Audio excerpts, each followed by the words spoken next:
the Chase Thomas Podcast, for people who have nothing but time to kill.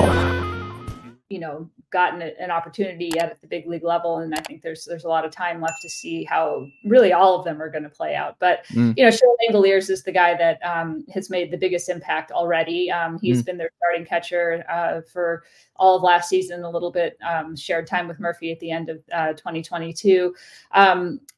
Outstanding throwing catcher, has a lot of power, still, you know, I think is trying to balance the intensity of being an everyday catcher with his offensive potential. You know, there was a little bit more swing and miss, I think, than they expected last year. But I think he has the talent still to be a very solid everyday big league catcher in the major leagues. And then you look at a lot of the pitchers, you know, they clearly went after pitching in those deals. And Kyle Muller really struggled last year. It was the opening day starter, actually won in a game that was started by Shohei Ohtani, and then everything else went haywire for them for the rest of that month. But he's looked really good this spring. He's out of options. It's not clear if he'll be in the rotation or not, but will probably make the team either way and could end up, you know, getting spot starts along the way. Joey Estes had a great spring, went down to minor league camp along with Robert Salinas, and both of those guys, though, I think you probably will see at the big league level at some point this year.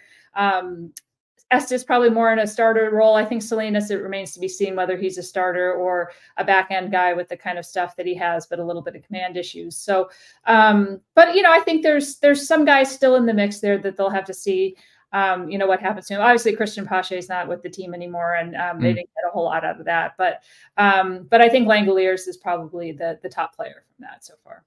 He's going to be a good player. I feel like he's going to be a long-term pro. And I mean, it hurt to lose Langoliers, but with Murphy and company, he was just kind of blocked. And that's just how it works. You have to give up something to get something. And Murphy is going to be hopefully a long time all-star and valuable vet behind the dish for the Braves. But I also am curious. So when you're thinking about where Oakland, we talk about the Angels and why they're similar in a lot of ways in more than one.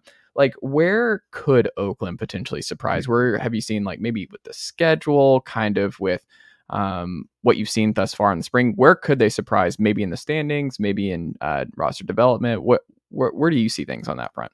Yeah, I mean, I think it starts with pitching. You know, this is a ballpark still that, you know, plays better when you've got a good pitching team than a good hitting team, if that makes sense.